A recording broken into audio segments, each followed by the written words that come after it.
From our Toronto studios, this is the Muslim News on Muslim Network TV. Assalamu alaikum, I'm Zahra Syed.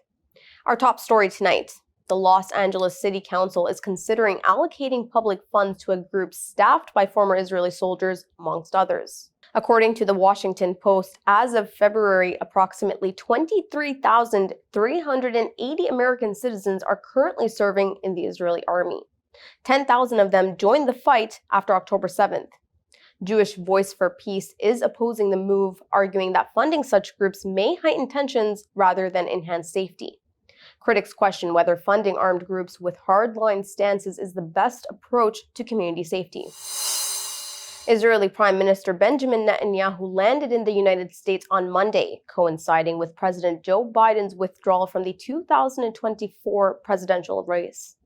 Netanyahu is scheduled to meet Biden at the White House on Tuesday, followed by an address before Congress on Wednesday. Some senators, including Bernie Sanders, have announced they will not attend Netanyahu's speech. The Israeli leader faced protests at Ben Gurion Airport in Tel Aviv. Netanyahu also faces demonstrations by anti-genocide protesters in Washington, D.C. Analysts say the Netanyahu visit is a test for American leadership to show sincerity towards peace and a resolution of the Palestinian issue. The Biden administration is expected to advance a ceasefire proposal and explore a vision for the post-war era in Gaza. While Biden has strongly supported Israel, his administration is increasingly concerned about the Israeli military's human rights violations amid its ongoing war on Gaza. Earlier this year, Biden paused the delivery of certain bombs over fears they might be used in Israel's attacks on Gaza. Additionally, the United States abstained from a UN Security Council vote in March on a ceasefire and prisoner release. Biden faces criticism from progressive Democrats and some Arab Americans, with Senate Majority Leader Chuck Schumer condemning Netanyahu's war conduct. A letter from 500 Israeli public figures to Congress criticized Netanyahu's planned visit, accusing him of pursuing self-serving policies aligned with far-right allies. Observers are noting that young American supporters of Palestinians originally spearheaded a campaign against President Joe Biden. The movement, which began with students occupying more than 500 campuses, branded Biden as Genocide Joe. This was due to his perceived failure to address Israel's war on Gaza and its resulting human rights violations. More than 3,000 students were arrested and many faced academic penalties at prestigious universities like Harvard and Princeton. More than 94% of the over 1,300 student demonstrations supported Palestine, reflecting a significant shift in young voters' sentiment. Biden's steadfast support for Israel, including military aid and controversial statements, further alienated Muslim and Arab American communities, especially in crucial swing states like Michigan. His recent claims of supporting Palestine were met with derision, highlighting the disconnect between his policies and the concerns of his critics.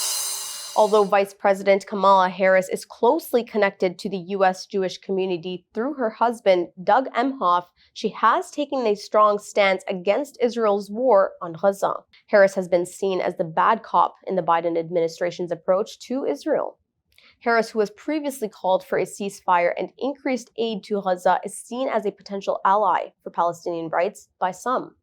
Advocates including Reverend Michael McBride and Walid Shahid believe Harris might offer a more empathetic approach and challenge the Democratic establishment's alignment with pro-Israel lobbies. The Biden administration has paused payments for 8 million borrowers enrolled in the Saving on a Valuable Education, or the SAVE plan. This is in response to a court's temporary block on the student debt relief program. Secretary of Education Miguel Cardona criticized the court's decision, which he says could have severe effects on borrowers already struggling with high payments. The department has implemented interest-free forbearance for those affected and will continue to defend the SAVE plan in court. This ruling follows the Supreme Court's block on a broader debt cancellation program last year. Despite setbacks, President Biden and Vice President Kamala Harris are pushing forward with relief efforts and educational reforms.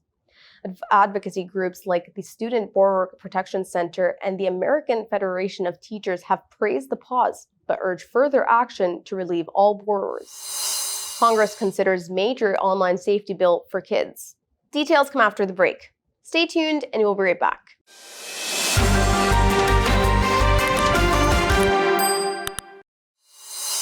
Welcome back. Congress is on the brink of passing the Kids Online Safety Act, or KOSA. That is a landmark bill aimed at protecting children from online dangers. The bill was introduced in 2022 by Senators Richard Blumenthal and Marsha Blackburn. It has gained wide support, including from bipartisan and parents' groups, pediatricians, children advocates, as well as tech giants like Microsoft and X.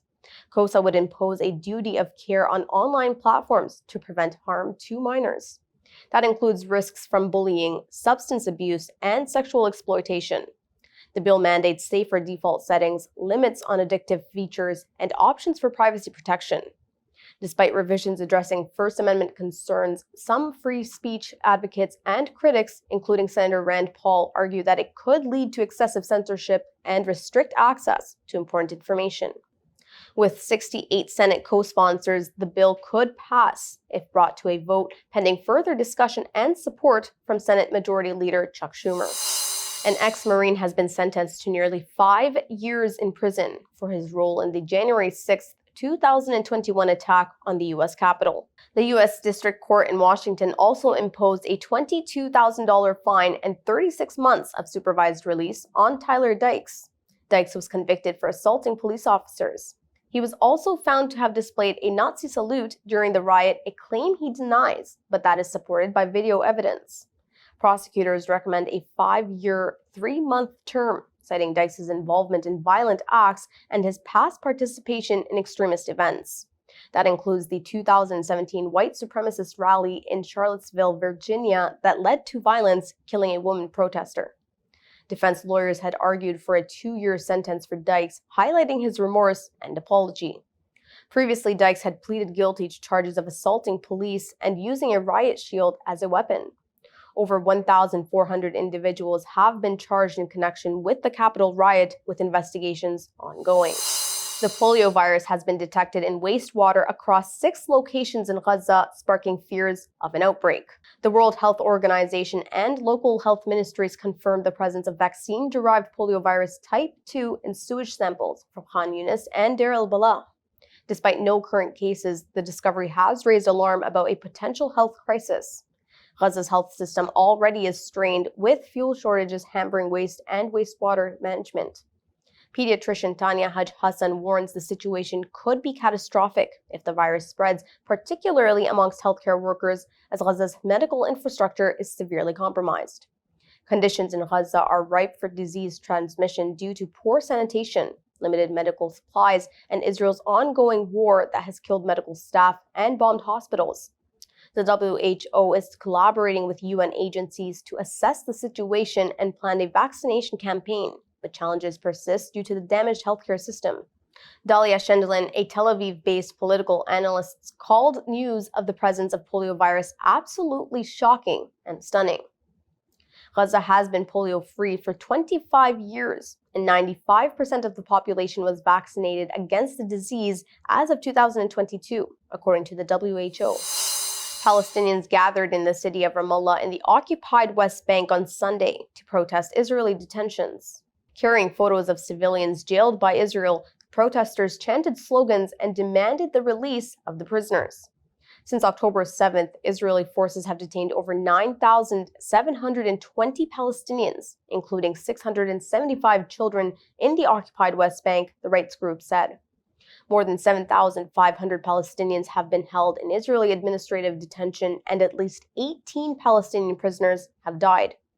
Israel says roughly 4,000 Palestinians from Gaza have been detained since October 7th, with only a few hundred released. Damon Prison alone holds 82 Palestinian women, one of whom is pregnant, while at least 250 Palestinian children remain imprisoned across various detention centers. The increased detentions and raids in the occupied West Bank and East Jerusalem reflect a significant escalation in Israeli actions against Palestinians since the onset of military actions in Gaza. Delta Airlines has revised its employee uniform policy following a backlash over flight attendants wearing Palestinian flag pins. The controversy erupted when a passenger's social media post criticizing the pins as Palestine Resistance Organization badges went viral. Delta initially responded in sympathy with a passenger who posted against the pins on X, later deleting it and apologizing for its insensitive remarks. Effective Monday, Delta's new policy prohibits employees from wearing pins representing any country besides the United States. The Airlines Association of Flight Attendants condemned Delta's handling of the incident, citing harassment faced by the flight attendants. Critics, including the Council on American-Islamic Relations, denounced Delta's response as discriminatory. Delta defended the policy change as necessary to maintain a welcoming environment. That's all from our Toronto studios tonight. Thank you for tuning in. You can subscribe to our YouTube channel and hit the bell icon for the latest updates. Your support is needed more than ever to continue our mission of providing informative, educational, and inspiring content to Muslims in North America and around the world. Donate now by visiting muslimnetwork.tv/donate. For more content, keep watching Muslim Network TV or visit muslimnetwork.tv. Assalamu alaikum and good night.